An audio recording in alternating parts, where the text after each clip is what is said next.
Hello and welcome to Motors TV live race day here at Silverstone, and as you can see, the weather conditions aren't exactly delightful. There's a little bit of rain, so the track is certainly slippy. It's a bit gloomy overhead and it's very, very windy. I'm pleased to tell you, however, that I've managed to find a little space to huddle in the dry and have a little bit of a wind barrier. Now, what have we got for you this afternoon? Well, we've got 9 races and a bunch of different championships, including some classic touring cars, some classic Formula 4. We've got some Mazda MX-5 action for you as well. In fact, heaps of racing for you to enjoy. Now, before we get into the action, I'm pleased to be joined by the race director, Mr. Magnus Laird. Magnus, this has been going on now for 6 years. What an event.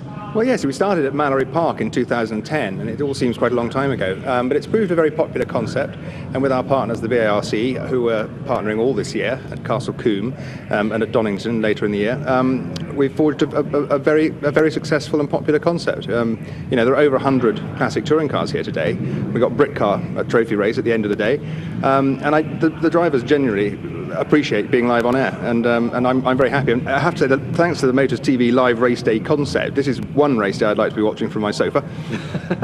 Well, you managed to at least find a dry place to keep the hair in fine condition, Magnus. Thanks. I don't know why my hair's any different from yours, but it's no, it's a miserable day, and I just hope it improves for the driver's sake as well as ours. Well, it's also fair to say, though, that the drivers do enjoy these conditions, don't they? Because they all like a challenge, and when the track is as slippy as it is, it's certainly going to be testing them. Well, they're never going to admit to not liking them. That's not in the racing driver's psyche.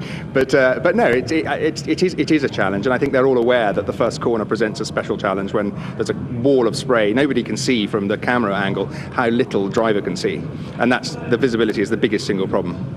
And from the viewer's perspective, it's a great range of different racing we've got this afternoon, isn't it? Absolutely, and the classic Formula 4s, I'm very pleased that we've managed to get 2 of their races into the programme. I just hope there's some of them left after this first race. That's a bit ominous, isn't it, Magnus? I'm sure we'll find that everyone does a great job. No, they know what they're doing, and they have been qualifying, and they're familiar with the conditions, but they really are atrocious, so my sympathies go to all involved. Well, we saw a lot of fun this morning, so if that is translated again this afternoon, then I think the viewers will be in for a real treat. We're going to see a great display of racing from a range of different cars, ranging from incredibly expensive cars to some beautiful classics. Well, even within the classic touring car grids, there is an astonishing range of cars, from 1950s Morris Minors up to sort of some full-on, beautiful, gorgeous modern touring cars. So, well, not modern, but pre-05 is the most modern. And I think the pre-66 and pre-05s are combining in the first race. Brilliant. Magnus, thanks ever so much. I'm sure we'll see you again later. Plenty to enjoy. And I'll tell you who you're going to be enjoying it with. It's the dream team in the commentary box. We've got Charlie Butler-Henderson alongside David Addison. Andy, thanks very much. Silverstone would not be Silverstone without a proper Formula Ford 1600 race, and it is the Lunar Logistics Classic Formula Ford 1600s that start the afternoon of racing on a very greasy circuit. They went out and qualified but briefly this morning, but there was so much water on the track, qualifying did not take really more than a couple of laps. It's a very jumbled grid. Pole position is Mike Gardner, last year's champion. At the back of the grid is a man who's won lots of Formula Ford races and titles over his long career, Stuart Kestenbaum, and watching him come through from 25th on the grid is going to be well worth watching. It's a 15-minute race, plenty of battles to look forward to in what promises to be a cracking race. Charlie Butler-Henderson to get us underway. Yes, really looking forward to this. We've just had another little downpour of rain, so the circuit is now wetter than it was previously this morning for some of the qualifying and earlier races. But the spray is going to be a big factor, grip is going to be a big factor, and also watching Mr. Kestenbaum come all the way back from the back of the grid up to the front is going to be absolutely awesome. I'm really looking forward to that. And this is a championship as well that kicks off this weekend. It has had a real resurgence, not just as a series, but FF1600 generally as well. And so the entries are getting larger and larger all the time. Lots of new people coming into the championship as well this year. It's a real credit to the hard work of Peter Hackett, himself a racer, who is the man behind this championship. And it's down to Peter's hard work that the grids are doing so well indeed. So big pat on the back to him and to everybody that's braved the elements for this first round of the championship. The front of the grid, Mike Gardner on pole with Adriano Medeiros, the Brazilian, in the recreation of the Jesus Saves Van Diemen RF79 lining up alongside Mike Gardner's Crosley. On the second row, 111, a car to look for. It's the very rare Javelin JL5. Simon Jackson is the driver. Nigel Mansell was its original driver back in 1977. And 35 to line up fourth on the grid, Matthew Dunn with his Crosley 35F. Pole position at Silverstone is on the outside, so the blue and white car of Mike Gardner there up against the red and white curb is the man on pole. Is he going to be able to make a good enough start to get the race lead as they accelerate down towards Copse Corner for the first time in this 15-minute race? He has got a good start, and despite the fact that the road is very wet and greasy, everybody so far so good as they turn into Copse Corner, but Mike Gardner is ahead. Everybody hunting for traction. Adriano Medeiros, though, has made a poor start. He was second on the grid, and he's dropped into about 8th as they turn through Copse for the first time. And of course, Charlie, if you're in the pack, you're going to be sitting in the spray. Yep, so Adriano there, really bad start. Got caught napping there. We've got a car going wide on the exit there, and a spinning car as well. It's all happening already, and it's only the second turn they've turned the wheel today on our Live Motors TV coverage. What a shame. So mayhem up at Beckett's, everybody survives. Let's try and pick up who we lost out of all of that. We'll do so in a moment, I think, because it's going to be a very jumbled lap chart. Stuart Kestenbaum, number 13, is the one to watch. Remember, up from the back of the grid as well. Stuart with his 1979 Van Diemen as the cars work their way down towards Brooklands for the first time. The Javelin there, the first of the two blue cars. Simon Jackson third at the moment, and he's trying to keep at bay the car of Trevor Stiles tucked up behind him there. You can see this is the fight for third and fourth. Running in second, though, the red Van Diemen of Andrew Smith, last year's pre-74 champion. Andrew Smith going strongly. He went well here at the Walter Hayes Trophy 2 or 3 years ago. And as the cars work their way up towards the timing line at the end of lap 1, what progress of Stuart Kestenbaum. He's working his way up through the pecking order. 55 Roger Newman through as well as the cars accelerate up through Woodcote. There you can see a bit more water, a bit more spray hangs in the air as the cars work their way now up past the pits. 35, Matthew Dunn, he was a spinner at Beckett's and he's recovering. We've got a yellow flag waved as well down on the run towards Copse Corner, so somebody has had a drama early in the race. So we've got some guys that spun off at the second corner at Maggots Beckett's at that complex, and we've also got Stuart on his way up, who's obviously a very well-known name in the Formula Ford world, who's going to be, we've got loads of action happening throughout this race, and a static car parked on the left-hand side on the exit of Copse. And that, I'm afraid to say, is Tom Rourke in his first outing but in this championship, but I'm afraid he's had drama on the first lap. Stuart Kestenbaum, 8th from 25th after just one lap, and it's about to get lively for second place here. Look, because as they come down towards Brooklands, Andrew Smith, in what was once a Formula Ford 2000 Van Diemen, reworked into a Formula Ford 1600 car, has got the ex-Nigel Mansell Javelin looking for a way round on the outside there as they dive down to Brooklands. Simon Jackson, he's going to be able to dive up the inside. Yes, going into Luffield, he's done it. So Simon Jackson goes through, and now also Trevor Stiles, another hugely experienced driver, tries to buy into this as well as they work their way now out of Luffield. Very sideways is the Javelin. Up front, Mike Gardner has long gone for the race lead, but the way now that Simon Jackson is going, impressive. He's worked his way through the traffic. Yeah, also Stiles as well, showing his nose up the inside there at the end of Brooklands and at Luffield. So that's the second blue car that we can see on our screen there, is Stiles. It's, I think he's looking quite strong as well, but he just needs to do that little bit of confidence and actually make the move stick. And also looking at Adriano Medeiros there as well in 6th place. He's actually dropped down because Kestenbaum has actually now overtaken him. Now he's 5th already from the back of the grid. What a phenomenal first lap. And seeing those cars spun off at the Maggots and Brooklands complex, he would have just been smiling, thinking, brilliant, that's 3 or 4 easy passes. So fair play to him. Let's keep watching that car. He's 11.7 seconds away from the race leader. I'm not necessarily suggesting Stuart Kestenbaum can win this race, but he could get himself onto the podium. So there he is in the white car, just going onto Wellington Straight now. Mike Gardner led at the end of lap 2 by 5.8 seconds. Trevor Stiles in the blue and yellow Van Diemen dives up the inside of Andrew Smith, who gives him racing room. Trevor Stiles runs deep into the corner. Andrew Smith tries to stay on the outside, so he'll have the inside for the next corner, but he can't do it. There you go. He's been trying to do that for the last couple of laps now. So, but he has actually managed to get the move to stick. So the grippier line is around the outside. So, but doing the overtake, and now he's done a cutback on the inside now. Car number 49 of Smith now taking up the inside line, but Stiles has just got the momentum and the run on the exit and got all the traction. They're staying off the curbs as well. Painted curbs are very, very slippery in these conditions. It literally is like ice. So the tarmac is a lot grippier than the painted curbs. So just be aware of that today as we're watching here at Silverstone. Stuart Kestenbaum up now with 4th place Andrew Smith pretty much. He's now only 10th of a second behind, so he's almost on the tail for 4th position up from the back of the grid. Those waved yellow flags meaning no overtaking because there's the recovery of Tom Rourke's car around the corner. Number 41 diving towards us there, which is one of the rapid cars out of Class B, Mark Turner. The rest of the field filing through, some of them being a bit more respectful of flags than others. Paul Hubbard through, you can see there with his Crosley 25F. But it is Mike Gardner who is the dominant man at the moment, because while everybody else has been squabbling behind him, he's already pulled out an advantage of 6.3 seconds over just 3 laps, which is mighty impressive.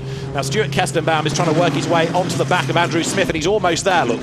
Yes, and also the fact that he was just out on his own, you know, no visor, dirt, no grime, no nothing, no visor tear-offs needed for when you're out the front, you know, so he'll be just keeping out of trouble. We go safety car. The safety car is being deployed. Now, as far as I'm aware, there aren't that many cars other than that of Tom Rourke around the circuit, but the safety car has been deployed, and that is absolutely fantastic news for us, because Mike Gardner's 6-second advantage is about to become next to nothing at all. It is also very good news for Stuart Kestenbaum. Yes, car number 13, unlucky for some, so they say. The car that we're looking at right now has come from the back of the grid up to now be in 5th place, and the safety car, which will then give us a good race, because that lead now, the car that's behind the safety car of Gardner, has now gone, as David correctly said. So this is great for us and great for you at home that's watching it. Now we've got the stragglers still trying to play catch-up, and coming down towards Copse Corner. This is the second wave, if you like, some of the older cars. The championship split into a couple of classes, one for those that run made between 74 and 81, and there's another pre-74 class. Go back into the early 80s, there was a very popular pre-1974 championship. There was a 74 to 78, and this has kind of grown out of those two classes over the years.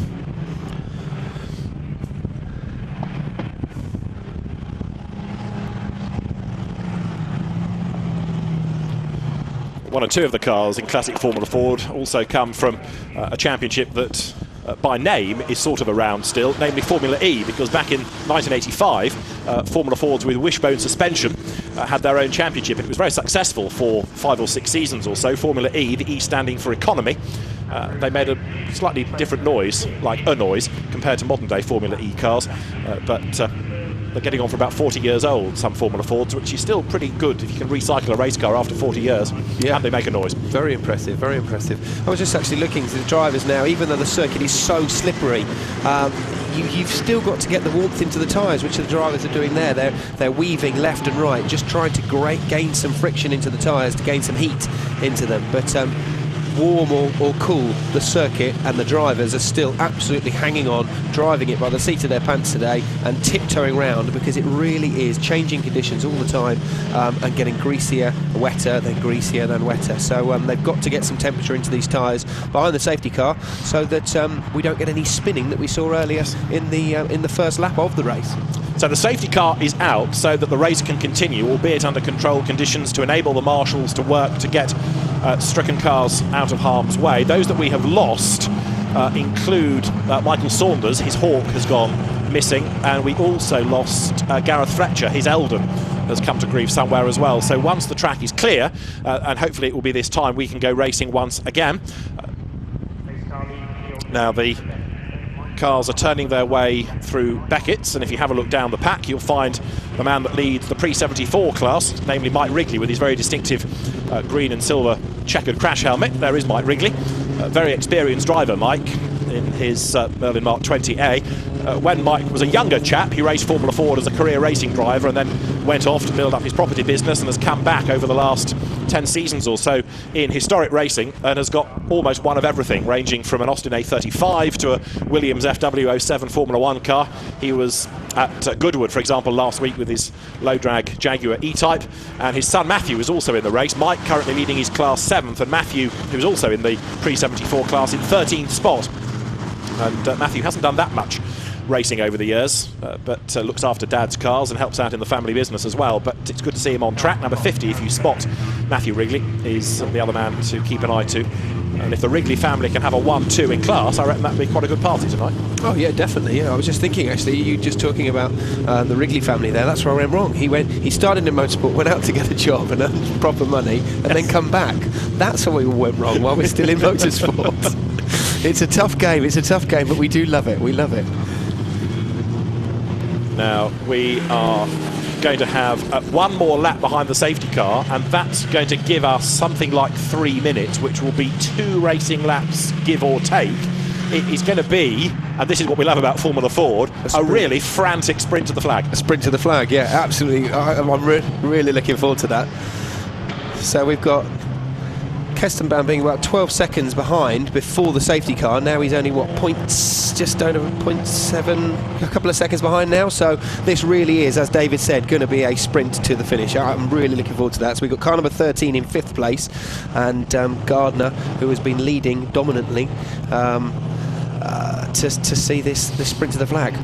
There's a little voice in my head that says safety cars breed safety cars, because you bunch everybody up, yes, you get them all excited, and of course these are open wheel racing cars as well. It may be that there's a little bit more incident before the end of the race, but they have, as we were hearing earlier, a second race to come later on, so there's an element of self-preservation to factor into this, because you're looking at drivers here that aren't racing on mega bucks, and budgets aren't that vast. There isn't indeed that much spare parts in the paddock in order to rebuild a car, so they do want to try and keep out of trouble and make life easy to go into the second race that's coming at the end of the afternoon here at Silverstone.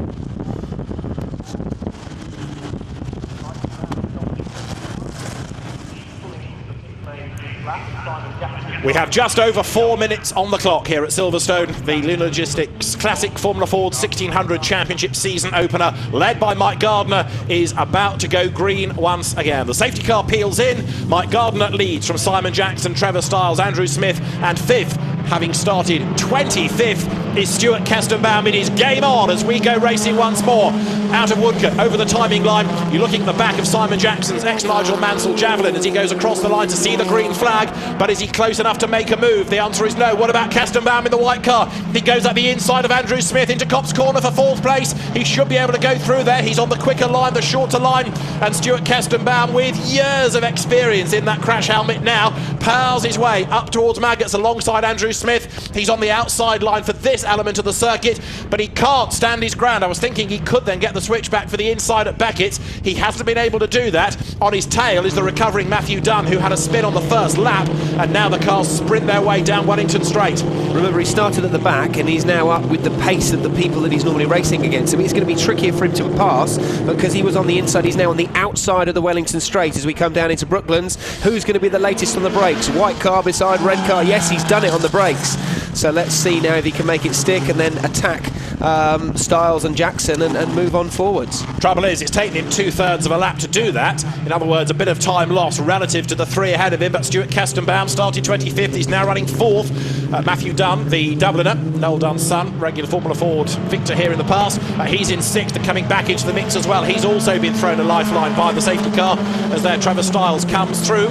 Over the timing line he goes. The race leading margin is 0.9 of a second. Stuart Kestenbaum lapping in the 17s. He's on the same sort of pace as the leader Mike Gardner. Kestenbaum for 3rd at Copse. Easy peasy. He's gone and done it, but because he's gone in tighter, he's got to watch that he doesn't run wide onto the rumble strips, which he just has done there, ever so slightly, which he would have lost a bit of traction, but the move looks like it's definitely stuck, which is absolutely fine. So now coming into Beckett's and Maggots, so he's now up into 3rd place from the back of the grid. Thank you to the safety car, but it looks like he would have done it anyway on his own merit, but he's just been overtaken. And also Andrew Smith has just gone off at Beckett's in the background. There was a red car heading off into the gravel, so Andrew Smith, who was running in 5th place, I think has gone missing, and we've got more drama there because Mark Turner with the J-Man has had a spin at Copse. There's a car in the gravel up at Beckett's. We're going to get one more lap out of it, but if Andrew Smith can't get going, Beckett's becomes a yellow flag zone, and that means that no overtaking is permitted. Kestenbaum has hung on to that 3rd place. Stiles did get back up the inside. There is Andrew Smith clambering out of the car. Oh dear, oh dear, oh dear. Former class champion when he had the original Van Diemen, the old FA73, the Furman Ambrose chassis designation type number. But in the meantime, the race leader has got a minute and change on the clock, which means Mike Gardner is about to come through now to start the last lap. No, checkered flag out early. So the checkered flag is there with a minute to go. But Mike Gardner comes across the line and takes the flag. The race brought to a close early by a minute or so, probably because of the safety car period a little earlier on. Stiles there getting very out of shape after the checkered flag, getting on the rumble strips on the way into Copse. So So we've got the cars, remember, that came off, remember, obviously, David, the car and the gravel. That's, I presume, why they've waved the yellow, the checkered flag early, because the car is in a dangerous place. There's no time to bring a safety car out or a recovery vehicle. So very wise. Makes sense indeed, doesn't it? So it's an early checker on safety ground, so it does deny Stuart Kestenbaum the chance to go for second, but third from 25th is not bad, is it? Not bad at all, not a bad day's work at all, and the car's in one bit, and he'll be very much looking forward to the afternoon race, I would have thought. Yes, but starting up near the front, that'll be very good news indeed. There's Andrew Smith's car off in an awkward place. So Mike Gardner, the race winner, from Simon Jackson from Stuart Kestenbaum, Trevor Stiles fourth, fifth was Matthew Dunn, and Mike Wrigley winning his class in sixth place overall. Adriano Medeiros, flattered to deceive, second on the grid, but only 10th in the race. Never really got back up the field after his slow start. So he's somebody, I think, hoping that the road dries out for later on in the day. But Mike Gardner, a very impressive drive that, being able to control the pace before and after the safety car period to take victory. Andrew Smith heads back to his car. That used to be a Formula Ford 2000 with the wing on the back, but it's been chopped and changed to make it into an FF1600 car. And Andrew Smith, a very competitive driver indeed. Hope to see better from him in race 2. Mike Gardner wins the opening round of the Lunar Logistics Classic Formula Ford 1600 Championship by 0.9 of a second from Simon Jackson, with Stuart Kestenbaum third. Trevor Stiles takes fourth, Matthew Dunn fifth, and Mike Wrigley with the Merlin Mark 20A wins the pre-74 class. He's sixth overall. That is the man of the moment. Mike Gardner clambers out of the car. The Crosley that took him to the championship last year is victorious in this opening round of the Classic FF1600 Championship. Remember, there's another race for these cars later on in the day here at Silverstone, but in very tricky conditions. Mike Gardner.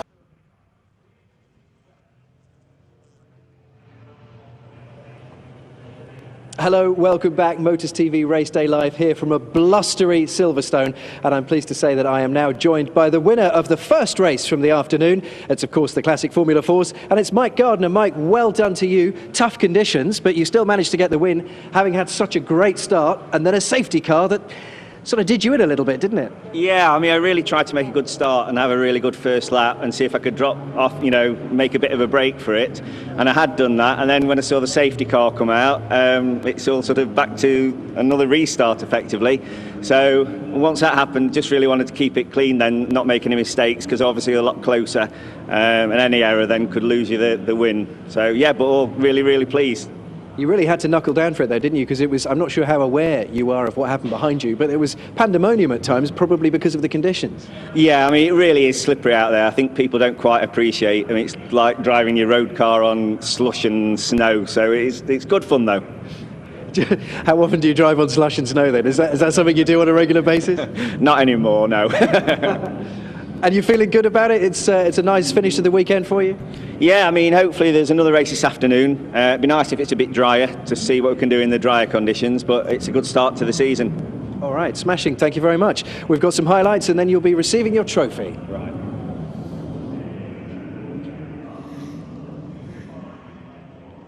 Mike Gardner, the winner of the opening Lunar Logistics Classic Formula Ford 1600 Championship, coping with far from ideal conditions. Here you can see what a blustery Silverstone it is from the high camera shot, and it's a very busy day, busy weekend of racing indeed, organised by the BARC. Full programme of racing yesterday and the second round of races today. The Classic FF1600's got underway on a wet road, wet but drying a bit thanks to the blustery wind, and Mike Gardner from pole led the way.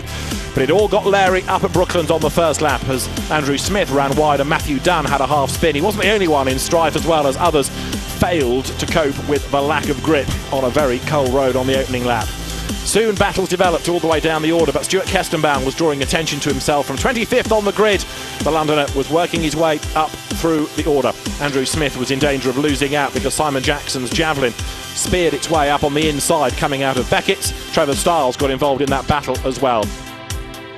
Once the Javelin was through, Andrew Smith soon had to start defending. But Stiles, another experienced Formula Ford racer, was right in the mix as well. Mike Gardner victorious in the end, second across the line in a shortened race with Simon Jackson, with Stuart Kestenbaum third.